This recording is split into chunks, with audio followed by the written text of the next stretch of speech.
The heroic defender of Medina. This was the title given to Fahreddin Pasha. But who was he, and why was it given to him? Born in Rus, present-day Bulgaria, in 1886, Fahreddin and his family moved to Istanbul when he was around 10 years old. At the outbreak of the Russo-Turkish War, as a young man he joined the War Academy and graduated at 20. He served in a number of posts from present-day Libya to Iraq and Syria before the outbreak of the First World War.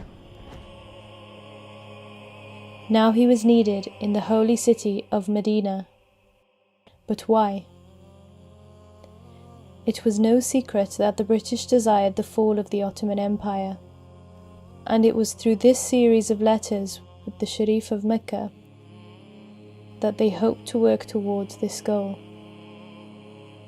The British had promised the Sharif an Arab state independent from Turkish rule if he would launch a revolt against the Ottomans in the region.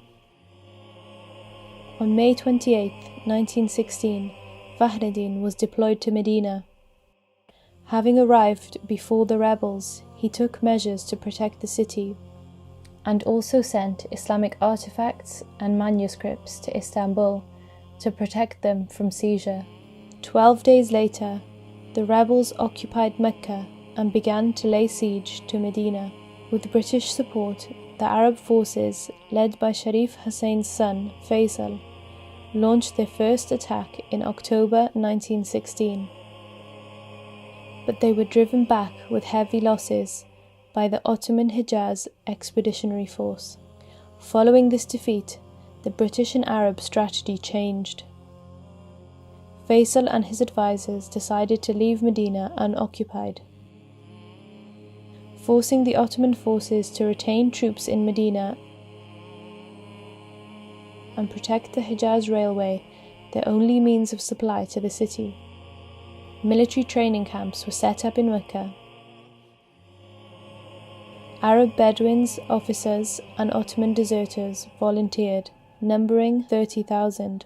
3 armies were set up to surround Medina from the east, the south, and the north. Over the next 2.5 years, Fahreddin and his troops would tirelessly defend the city and protect the single-track Hejaz Railway from sabotage attacks. Ottoman garrisons of the isolated train stations withstood continuous night attacks and secured tracks against hundreds of acts of sabotage. In a letter to the Sharif of Mecca, Fahreddin revealed what inspired him to defiantly defend the city for so long. In August 1918, he received a call to surrender from the Sharif, to which he replied, "In the name of Allah, the Omnipotent, to him who broke the power of Islam, caused bloodshed among Muslims, jeopardized the caliphate of the Commander of the Faithful, and exposed it to the domination of the British.